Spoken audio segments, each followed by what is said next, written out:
Hey, good evening, ladies and gentlemen. My name is Dave Valente, and welcome to the Political Deep Dive, episode number 5. We're talking about Black Lives Matter and the criminal justice reform movement in the United States. And it is my distinct pleasure to bring on Damon Wright, who's the chairperson of Berkeley County Schools Diversity Council, also a local entrepreneur, and we'll talk about his business a little bit later. Uh, let's go ahead and bring him on and Damon, welcome. Thanks for joining us this Thank you. evening. I think You're there we welcome. go. So let's talk about. Well, let's go ahead and introduce yourself. Tell us about you and your involvement with the Berkeley County Schools Diversity Council.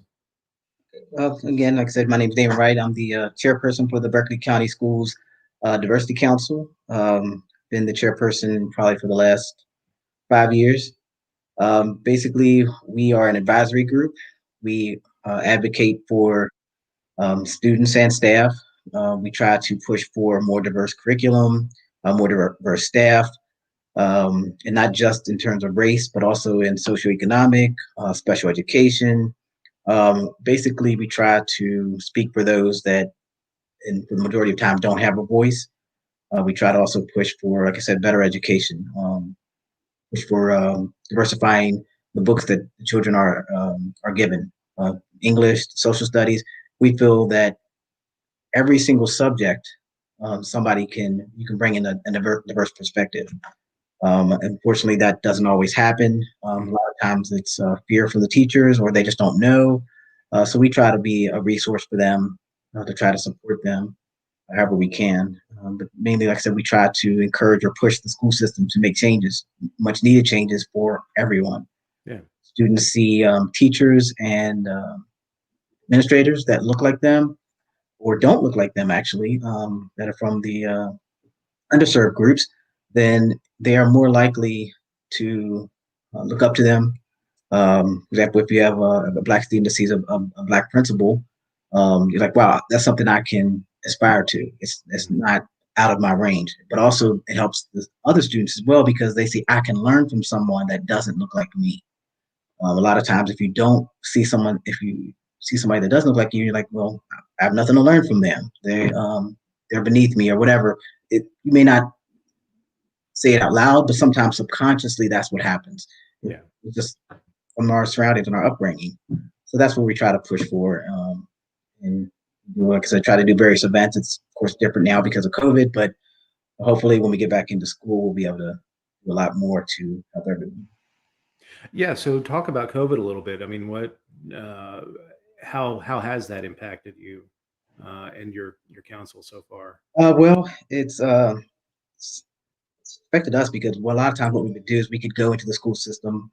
For example, even like right now, we'd be getting ready to take students to an HBCU fair, which is historically Black colleges and universities. For the last several years, we've been sending 1 or 2 busloads of students to the largest one in the nation.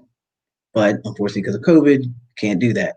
Hmm. We did that to open up students' minds to there are more alternatives to just WU and Shepherd. I went to Shepherd, great school, but just to give them show them that there's more out there Yeah. and there's more opportunities out there. So we're trying to also look to expand even into showing students about tech school and things like that. But with COVID, you can't really get large groups together. So we're trying to think of other alternatives now to inform the students, maybe something virtual that we can put together.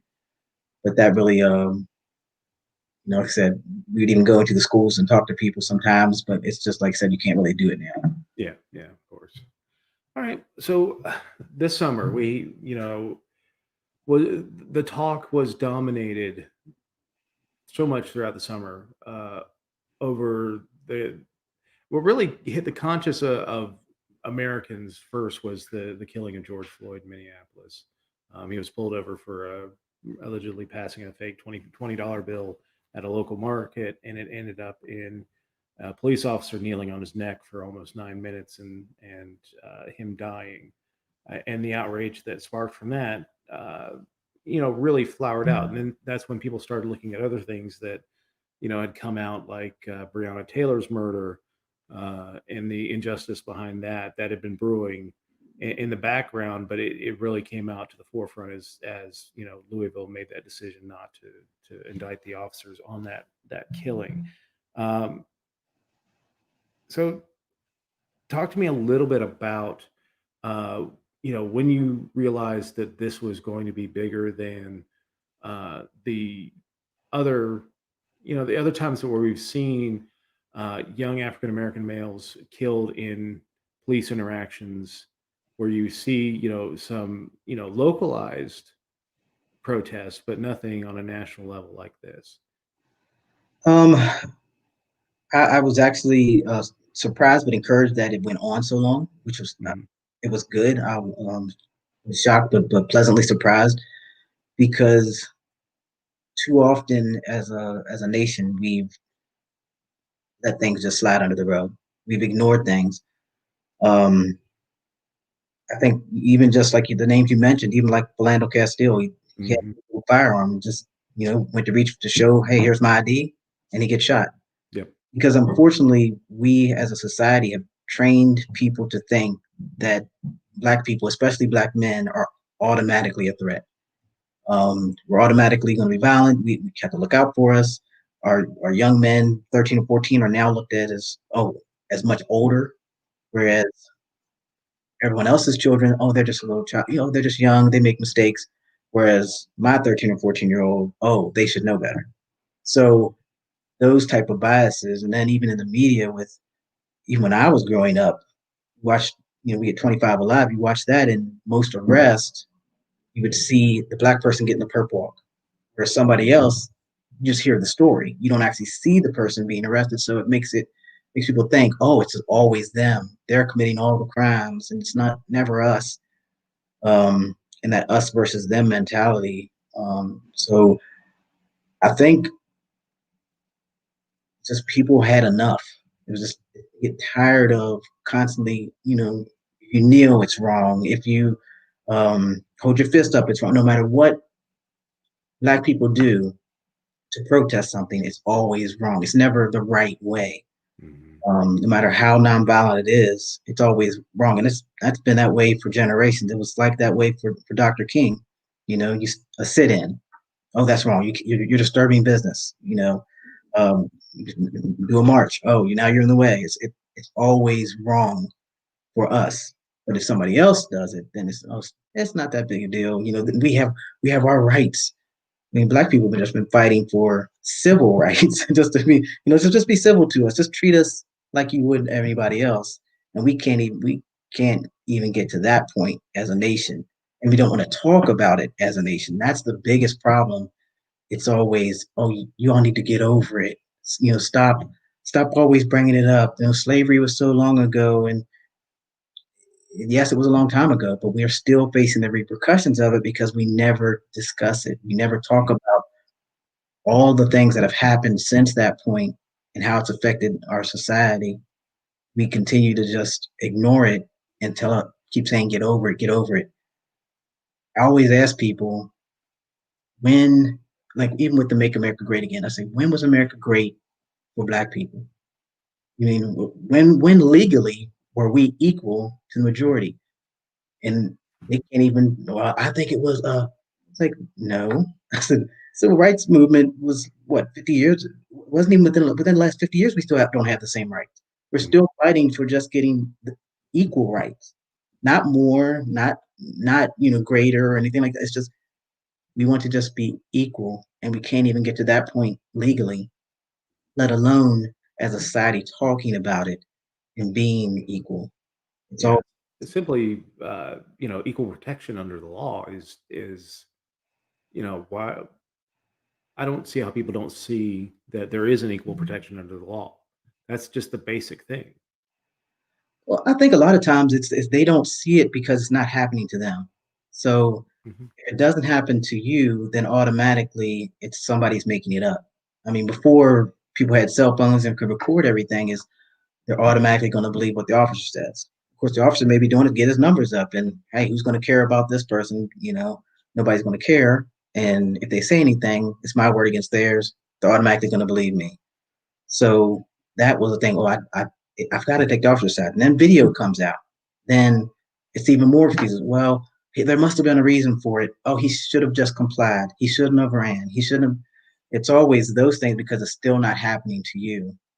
I mean, it even goes back to in the 80s when you had the crack epidemic. It was, oh, we got to throw these people in jail. We've got to increase jail times. We've got to, um, you know, make sure they never get out of jail. But as soon as heroin comes up, it's now affecting your community. Then it's, oh, we've got to have, we need get these people into counseling. We need to, help them get off the drugs and all these other things. But where was that same compassion when the drugs were being put into our communities? It's not like we were sitting there doing all, bringing in the cocaine ourselves. It was being pushed into our neighborhoods and destroying them, but nobody cared because it wasn't happening to the majority. Yeah. When it starts happening to the majority or to your family, then it's, oh, it's just those poor people. They should not. They're wrong for making those choices. It's a choice, and blah blah blah. But heroin is not a choice. I mean, I totally agree with having treatment for people that have heroin addiction because a lot of times it's because of maybe an injury, and that now the opioids that coming from the pharmaceutical companies, now that they're hooked on that, they can't afford it anymore, then they go to heroin. It's Yeah. understandable, but Uh, that same empathy should have been for those that were addicted to crack and everything else. At least we should have learned the lesson. Like Yeah, you can't jail yourself out of the drug problem. You're just never going to incarcerate that problem away. It is a medical problem. It's not a law and order problem. Um, and I do think a lot of the roots of what we're seeing right now is because we just are so adamant about holding on to the drug war and continuing to prosecute the drug war as a law and order issue rather than a healthcare issue. That you're seeing increased. There's a lot of perverse incentives that have been built into the drug war that now police associations don't want to give up the drug war because they make so much money off of it. They get asset forfeiture. The DOJ and the state governments give them lots of money just to prosecute the drug war. So yeah, that's definitely a great point. The compassion needs to be there, even if we can't right the wrongs of what happened in the 80s. At least let's understand that this is a issue that you can't incarcerate yourself out of, especially when we know that even the drug that we incarcerate the most on, which is marijuana or cannabis, is predominantly overly enforced in the African American community versus the white community when whites and blacks use cannabis at the same rate. right. When you're 8 times more likely, and depending on location, it can go up to 12 to 20 times more likely to be incarcerated over cannabis than you would be on as a African American as you would be as a white person. Right. And it's the same way. It's like if you're poor, if you're minority, if you're white and poor, you're much more likely to be, I guess, accosted or harassed by the police in terms of drug use. They could go into the richer neighborhoods probably at the same rate, but no one wants to. We don't want to buck that. We don't. We don't want to keep away from them. Number one, they can afford lawyers Hmm. and get out. And two, that's property tax. A lot of times it goes right into the money because no one wants to go after those people. They want to keep focusing on and keep um, harassing people that can't fight it. That's it's a money thing. Even with the private prisons, Yeah. those private prisons, a lot of people don't realize they have quotas they have to have. They make contracts with the state saying you got to keep the incarceration rate in our prison. You have to keep it to 95% capacity or something like that. How are you going to do that if people the cops stop arresting people or or we change the drug laws? Well, then now you're in violation of your contract, and you don't you don't want to mess up that money. Yeah. So get people for any little thing you can. It's always usually the poor people, which because of history and how many minorities have been treated, it's mainly going to fall on black and brown communities. Yeah. And talking about private prisons, yeah, there's again another perverse incentive, along with asset forfeiture that we sign these contracts to fill these prisons, and yeah, that's awful. But actually, some of the people that lobby the hardest against these laws, or for maintaining these laws, are public prison unions and police unions, because they know that this is a significant source of their income. And if you stop incarcerating vast, you know, numbers of people on these issues, the rest of the crime is not that bad. Over the last 30 years, we've seen a dramatic decrease of crime, violent crime. This last year has been bad because we've had exacerbations from a poor economy, people being out of work, and things like that. But you know, I think all things being equal, uh, with a average economy, the crime situation is going to be down so much that you don't need all these prisons that they built. Um, Right. and that scares people. That scares a lot of people that work in those industries. And I don't blame them for not wanting it, but I'm not going to give them a job on the back of someone else. Exactly. And the thing is, they just need to find. I mean, I think they're afraid, like you said, of the money drying up. Therefore, what do we do with all these prisons now? That if we had to close some of them, what do we do with them? My solution is you refurbish them. You always Go talk to about college. all this money going out for defense, and then people are still complaining. Well, all these homeless vets. Not just refurbish the place, make them into apartments, put the Hmm. vets in there, put businesses in there where the vets can work, Hmm. and people basically it's almost like an indoor mall. If you Yeah. just refurbish the place, make it like an indoor mall. The vets live there, they work there, they get treatment for the mental or physical needs. There's to me, it's abhorrent that we have the Wounded Warriors Project. I hate seeing those commercials Oh, me because too. it makes no sense that we have wounded vets that are not getting treatment, but yet we're still spending billions of dollars on Making them. planes and a space force Yeah. to protect us from the aliens. And when we have people here that need help. Yeah, I think that's part of the reason why we've seen the release of alien evidence recently, is that they want to justify the Space Force. But I yeah, the we spend so much money on defense, and we create veterans, we just don't want to take care of them. Right. Put that same kind of money or that same kind of time investment into repairing those people that we've broken overseas. Um, so let's talk a little bit about the history of the Black Lives Matter movement. It really started, I guess, in the wake of the Zimmerman acquittal. It was Right. the first time that they used the hashtag Black Lives Matter, and it's kind of grown from there. It's popped up, as we had Eric Garner in New York and Eric Brown in St. Louis, and you know we seem to see it pop up occasionally throughout the years. Landry Castile in Minneapolis, uh, but we kind of swept it under the rug after maybe a week in the news. Yeah. Um, can you provide a little more background on the history of the movement? No, you were right. Yeah, basically 2013, after death of Trayvon Martin, is basically when it really started. It was actually three ladies that got together, and they basically wanted to. Their mission is to have local power, and they would intervene, or the groups would intervene when violence is inflicted against the Black community, Mhm. usually by the state or even just by vigilantes. That was their mission. Now they have other platforms as well within the organization. Mhm. And so sometimes what happens is you have the Black Lives Matter organization, and then the term Black Lives Matter. They're they're they're sort of different. Um, they both, of course, both say the Black Lives Matter, but the organization has certain goals that they would like to do. Whereas the term itself is just saying at least acknowledge this. Yeah. Not every time somebody says Black Lives Matter do you have to say all lives matter. Mhm.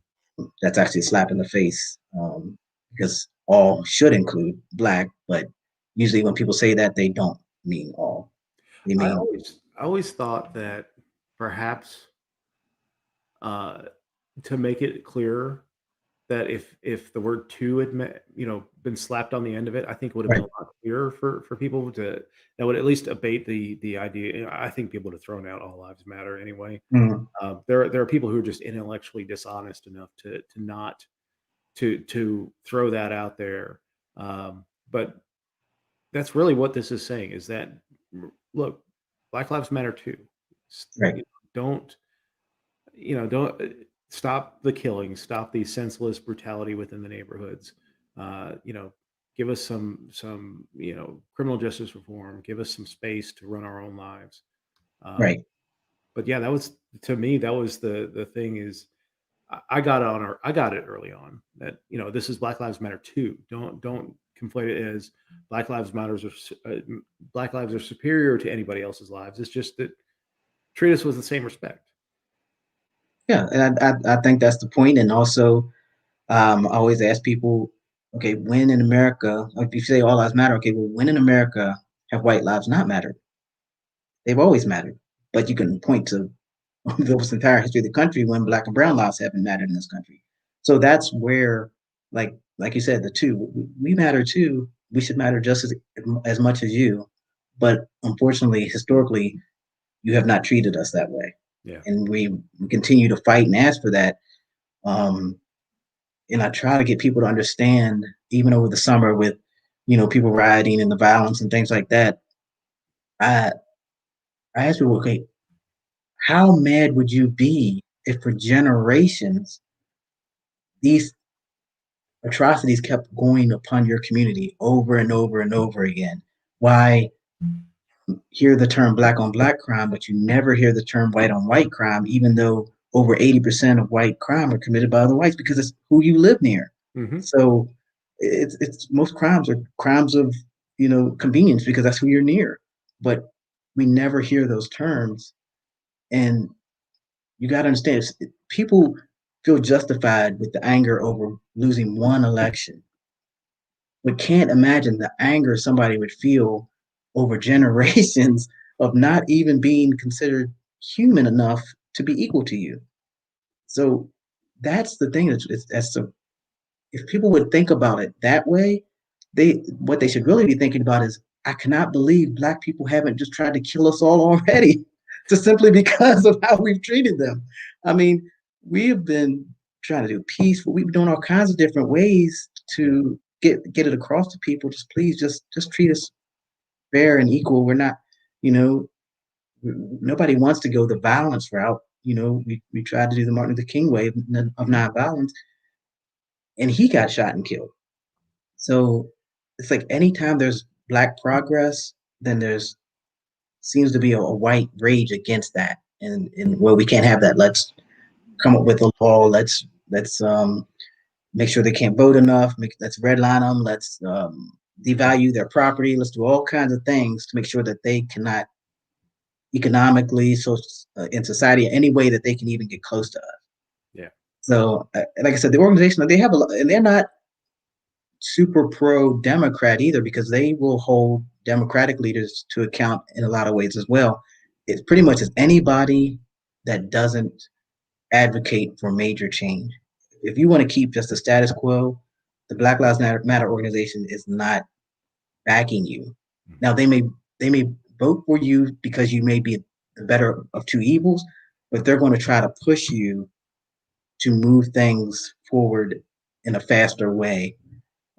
People are tired of taking baby steps while the other person takes long steps. Like my dad is 6'1", so and so me walking as a kid, I've got to like jog, I had to jog to keep up. I mean, if my dad was like, "You need to keep up with me, but only take baby steps," I will never catch him. I'm going to get left behind, and that's the same thing that's been happening for generations. Well, just it'll come in time. It'll come in time. Well, the time never comes. Yeah. You know, there's never a plan for the time to come. There's no plans put in place. That's key. I want to go back to something you said. You were talking about the organization. There is a difference, and I think a lot of people get hung up on the organization and the movement. This summer, I think was the reason why you saw a lot of change this summer is that it wasn't just people in the African American community coming out. It was a cross section of the community coming out to support these movements for social change. Um, and I'll actually put some of this on COVID, that, you know, people were people weren't working. People didn't have sports to watch, didn't have distractions on TV to watch. They had already watched the Tiger King, probably 3 or 4 times. Yeah. So they were ready to do something. And this, I'm not going to say it's convenient, because it's never convenient to get out there in the streets, but it was a good excuse to. And when you see wrong like that, uh, Mhm. I think people will, had that, like, yeah, I don't have anything else to do. Why don't I make a stand here? Why don't I stand with my community to make sure that there are changes? I think that wasn't really the organization. While the organization did have, play a part in it, it was just a movement this summer that was more organic than anything organizationally driven. Yeah, I think so. I think the organization backed it. But I think like you said, it was a movement. And it's even with the civil rights movement and then NAACP and all of those, it took people of all races to come and back that. If black people could themselves ourselves have equality, it would have happened a long time ago. Yeah. It takes people in the majority coming alongside us and almost vouching for us. We shouldn't have to, but that's almost like what it has to be, and shutting down those arguments from those in their own. Um, because if we say it, then it's just you. But if your friend says it, or somebody that you respect says it, since you're not going to respect me, then all of a sudden, oh, okay, I get it now. So that's always needed, is to have allies that understand and can empathize. Mhm. You're always going to have people that will try to change the narrative, try to make you seem like you're Marxist or you're communist or you're trying to destroy America, when it couldn't be further from the truth. I think a lot of times people want to get to that all men are created equal, actually meaning that, Mhm. even though when they wrote it at the time, that's not, you weren't considered people, so we weren't included in that. But get back to what the words say and actually putting power behind that. Like, okay, that is the truth. All men are created equal. We're going to treat all men equally. I don't care if you're rich. I don't care if you're poor. You're going to get the same treatment. But I think that's what they're trying to dismantle, is that um, how that system was set up. It was always set up for only certain people to succeed, and every once in a while, some people will squeak through. Um, I think one thing that's always aggravating is people complain about how much athletes make. Oh, he's making this much money. Okay, he's making too much. But I'm like, somebody owns the team and is paying him. But you never complain about the owner. The owner's a billionaire, while you're complaining about how much a millionaire makes. It because you have to see it. How is it that we've allowed this person to be a multi-billionaire and pay workers pennies, whereas back in the 60s and 70s we actually had, they still made a lot more, still made plenty more, Yeah. but now it's astronomical. So now you keep people, you give them just enough to get by, where now both parents have to work, whereas back in the day it was that, oh, if daddy goes to work, mom's staying home, or vice versa, and somebody's there to raise the kids and all that stuff. But it's hard to do that anymore and still live the life that you'd like to live. Yeah. My grandmother she cleaned houses and still supported her family. Mhm. You almost can't do that anymore. No, no, not anymore. And it's crazy to see how we've allowed that consumerist culture to really just kind of drive everyone into two income families, and the breakdown of the family structure. I don't have a problem with consumerism at all. It's just that, I think it needs to be a little healthier than what we do in the United States. So you brought up the issue of Marxist, and I know that's one of the big bugaboos about the Black Lives Matter movement, is that it's a Marxist organization. Can Mhm. you talk about what why do people claim that, and what really is the truth there? Well, I think it started because one or two of the founders made a statement about Marxism and being trained Marxists or something like that. And then one of their position statements is not just being the nuclear family, almost like being a village type of thing. Um, so people take those things as, oh, they're trying to destroy um, the two-person household. They're trying to get rid of that. Yeah. Um, that's where that a lot of that came from. And my thing is, even if two or three of the founders believe that way, it doesn't mean that everyone that's part of the organization believes that way. Um, I think what they meant was we need to have it be not just those two, but it needs to be more people than just two, or we. It's not just going to be it. It's not just going to be the traditional family. Mhm. Some people can agree with that. Some people can't. I understand people not agreeing with that. Sometimes it's religious reasons or whatever. Can't get behind that. But the idea that as a community we should be helping together, that makes perfect sense. Um, I always hear stories from my parents always talking about the neighborhoods they lived in. And, if somebody does something wrong, you're definitely going to get a call before you get home. Somebody's going to know. So we've lost that. And then kids are raising themselves. And like I said, when no one's at home, um, then so many bad things can happen. I mean, they happen in two-parent homes too, but Yeah. even in a two-parent home when both parents work in DC, they don't get home till 6 or 7. Kids home for 3 or 4 hours by themselves. It's they don't get that instruction that they really need in that society, and that I'm a part of community and I need to be a positive part of the community aspect. That's a lot of times that's lost. Yeah, Um, even just support, just familial support, yeah, and that, I don't have to go out and run with this group because I can, my parents got my back, my family's got my back. That's a big thing that we have lost within, even even white communities, small, especially the poor white communities that just we don't have that structure, that support structure that a lot of people need to make it through their early development years. So let's talk about the religious involvement in the movement. Um, what tell me about what's driving that right now. Actually, it's several different things. Like I said, I'm not part of the organization, but I follow or I read, make sure I read and understand. There's it's some that are Christian, some are spiritual aspects. So some are from um, like sometimes they like pour out a drink for those that have gone. They'll focus on their ancestors and things like that. Sometimes there are some religious aspects from Africa that come into play. Hmm. So it's not just the Christian, American Christian beliefs that are part of the organization.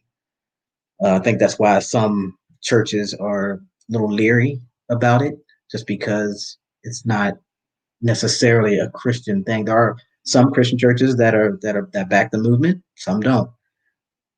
That's why I try to distinguish between the organization itself and just the term or the movement, because they can be different. They still may have similar goals, just not everybody can back every part of a movement. Um, that's why I consider myself more of an independent when I vote, because I don't back one or the other. I try to learn and listen to what the person is saying, look at their track record, things like that.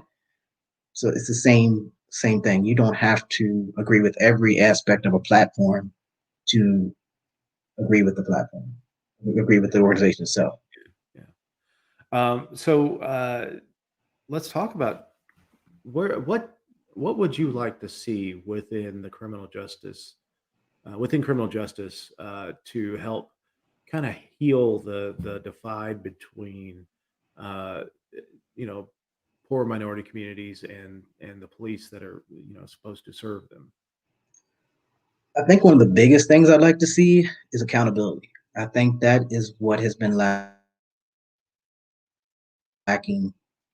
It seems as if police can do almost anything they want, and people will always have their back, regardless. I'd like, and so I'd like to see how we can change that. Maybe have a community policing board that have just open to the public to take part in to understand the whole process. I've actually had meetings with local police and community leaders Mhm. to try to understand police policies, to understand what is going on behind the scenes that I may think I know what's going on, but then once I realize, okay, this is a policy that or a state code that needs to change, they maybe their hands are a little hamstrung in terms of what they can and cannot do. So just better understanding, better community relations. I'd like to see more training. Unfortunately, we don't spend nearly enough time training police officers. You actually it takes more time to be a cosmetologist than a police officer, and that is sad. Um, you should have to at least have I figure at least a year of training before before you go out and be a police officer. But right now it's not very long. It's maybe three or 4 months, I think, of training. And right now in West Virginia, you have to go down to Charleston. There's no local, so that also hinders things because, say, for instance, I may want to be an officer. Well, now I've got to spend all this time driving back and forth to Charleston for training when I could maybe do something here in the Eastern Panhandle. Yeah. That maybe deter me from being it. So you get somebody that may not have anything. Well, this is all I can do. Or I want to be a hero, or this fantasizing about what a police officer is. Nobody's going to tell me what to do. They bullied me in high school. They're not going to bully me now because I'm the boss type of attitude. Not like I said, not all police are bad, and Black Lives Matter is not anti-police.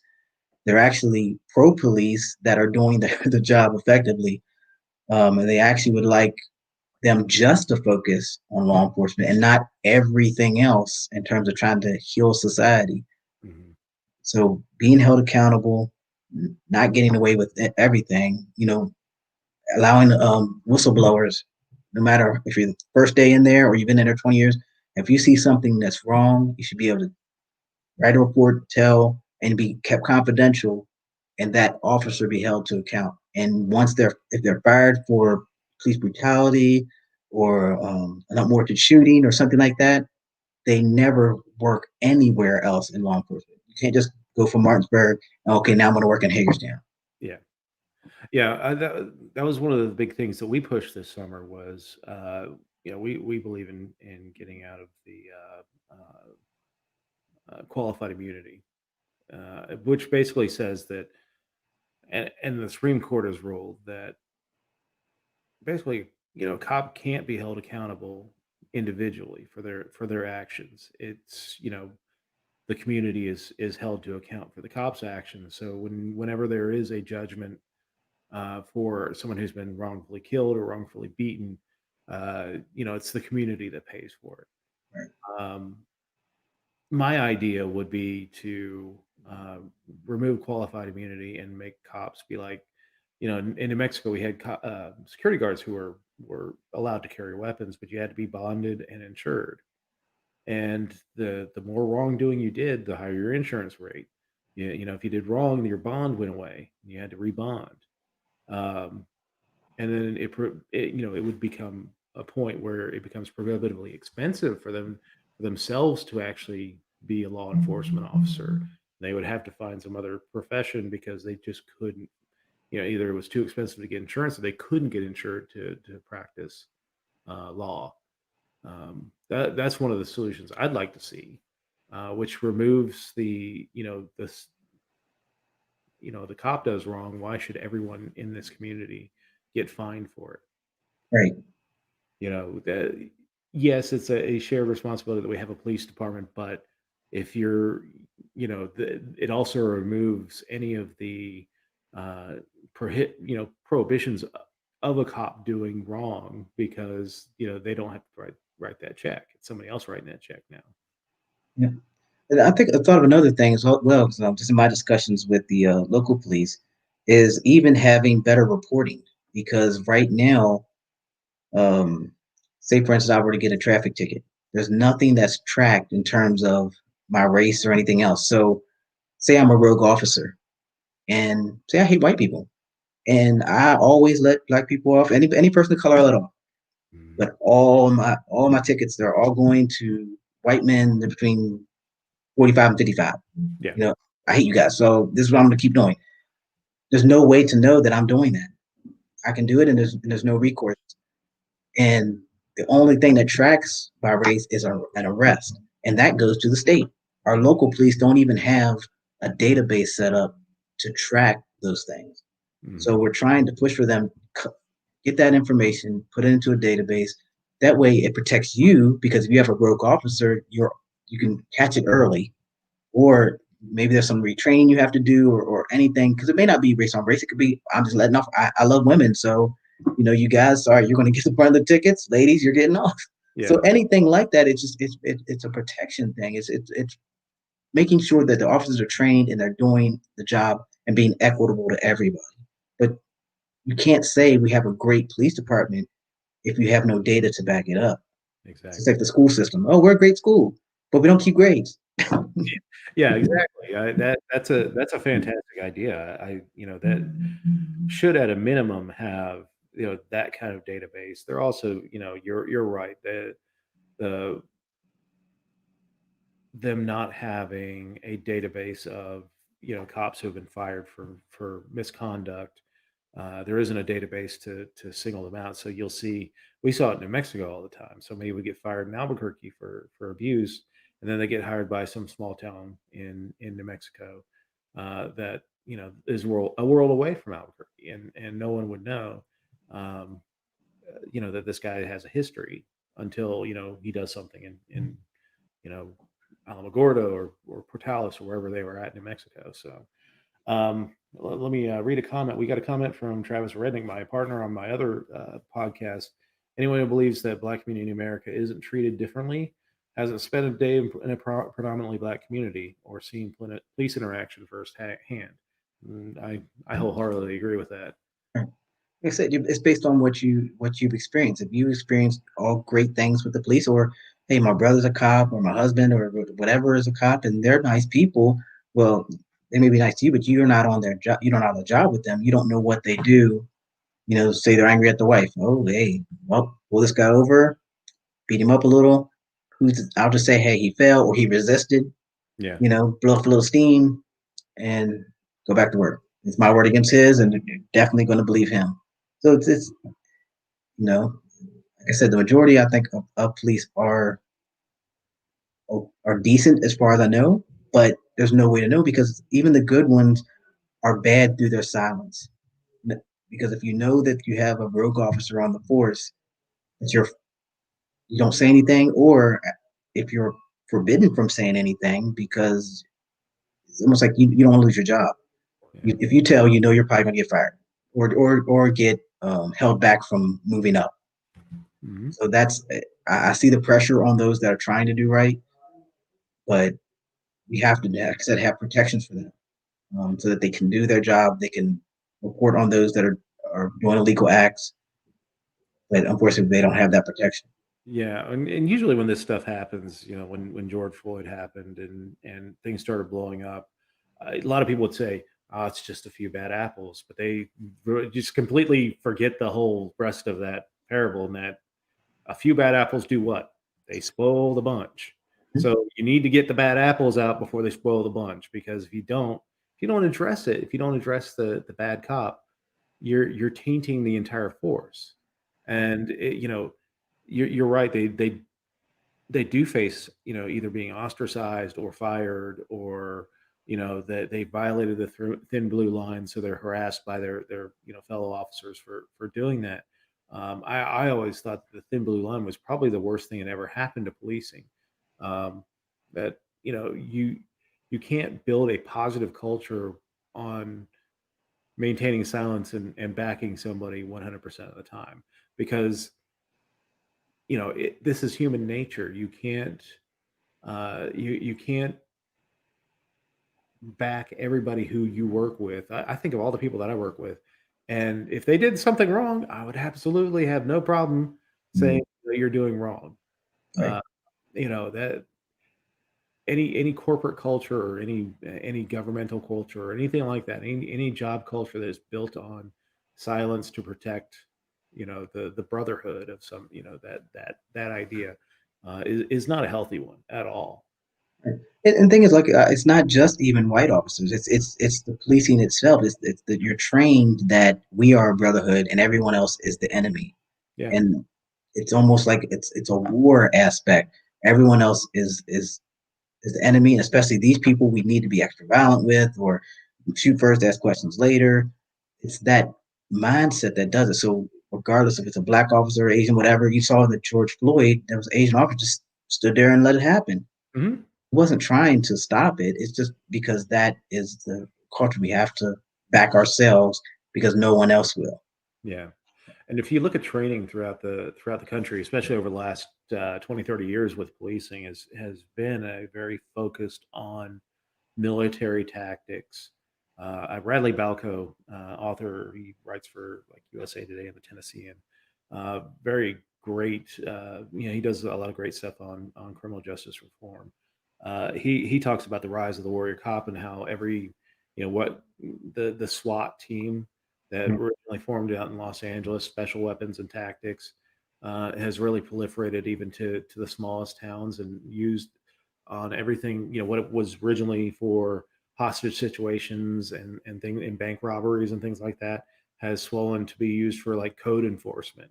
They're throwing out a SWAT team to because you're not mowing your lawn. It's like it's ridiculous, but we have to look at the training aspects of our policing, and they're heavily recruiting these guys that are coming back from military engagements overseas, so they have experience in military style, either policing or police actions, and so some of that's bleeding over into our policing, that they're treating these places that they're policing like Fallujah. One person that is very familiar with us, uh, bring that on, Zaki McGill. Thanks for watching Training, Training, Training. Just like every other profession, poor training, poor outcomes. Absolutely, fantastic comment. Uh, we You have to have better training to get better outcomes for this to actually see some kind of movement. Yeah, Um, that's why I said it needs to extend the time for it, extend the types of training, do more de-escalation training, and like you said, when you're bringing in people that were in the military and were fighting overseas, you can't have that same mindset when you're dealing with citizens of our country. It's like mhm. it'd be different if that would be like saying, okay, this entire neighborhood I live in, they're probably all insurrectionists, and I need to be careful every time I leave my house. I That's know. how you can't, as a police, you can't treat the citizens that way. No. We're not overseas. We're here in the United States, and we have different laws and different rules. So you can't have that same mindset when you're dealing with somebody over a traffic ticket. The And I've traffic, heard people say that the use of force in the military is far more stringent than the use of force in policing in America, which think you would think is completely backwards. You would say you'd have a freer hand overseas than you would in the United States, but uh, I think we've really treated criminality in the United States. People mess up. People break laws. There are far more laws than this on the books than they could actually count. So everyone breaks a law from time to time. It doesn't make them a bad person or somebody that needs to get beaten down or shot or thrown in jail for decades. It's I think that the idea of law and order within the United States has become this kind of strong arm thing that politicians can sell to us, that hey, I'm tough on law and order, and it doesn't do us any good. It's not doing us any good. So um, we're in the last 5 minutes here, and I wanted to bring up This has been a fantastic discussion. We get to go for 2 hours on this. But I wanted to bring up, you're a local entrepreneur here in the Martinsburg area, and I wanted to, let's pop this in here. You run Righteous Wear, and Sure. you sell T-shirts and hoodies and great stuff throughout that have great messages and kind of like double meanings. I like you're wearing the Walking Dead shirt, Yes. which I love. I think that it gets people to look at the Walking Dead, and then it has the message there. So tell us about your business, man. Well, I started over the summer, August of 2020. For years, I wanted to do something like this, actually, even since high school, but job and other things got in the way, or just even my own actions wasn't living the life I needed to live to represent the brand. But over the summer, I've had the time. Actually, COVID actually was a blessing for me because it gave me more time to think and plan. So I decided to put my ideas on the designs. I found a wonderful young lady in the neighborhood in this area that helps me with my designs. I can sketch them out. Again, and she does a wonderful job. I love the show Walking Dead. There's also a song Jeremy Camp was Dead Man Walking, and there's other references. And so, like I said, I try to make things that aren't too cliche, things that aren't just one word that's not going to make you think. Hmm. Try to move away from tradition, which has hurt, I think, the church in general. We have to Yeah. get away from tradition and actually get to what does it actually say and what are we actually supposed to do rather than what makes us feel good. I think we've had too much tickling of the ears and not enough actual action. So I have the shirts. I have phone cases. Here's a phone case here that I have. Tumblers, mugs, anything to help bring attention. And especially like I'm more of an introvert. So the shirts actually give me an opportunity when somebody like some sample sees this one, oh, I love the show. And I was like, oh yeah, I love it too. But, and then I can Yeah. just go into a conversation about it. And that's what I really wanted to do was make something that can help us to be more vocal with our faith. I mean, not everybody's going to agree with it and not going to follow. That's fine. But we need to do what it says to do, which is to make disciples of all men. So, in order to do that, I have this company. My family's been supporting me, and I'm going to have a lot more designs and things coming out. But tomorrow, since 2021 hasn't started out that great for most people, Yeah. um, it's going to be 21% off all day tomorrow, starting actually tonight at midnight all the way till 11:59 p.m. tomorrow. 21% off everything online, and 10% of all the proceeds anyway always go to charity anyway. Uh, so I always want to try to give back to the community. I don't do this to get rich.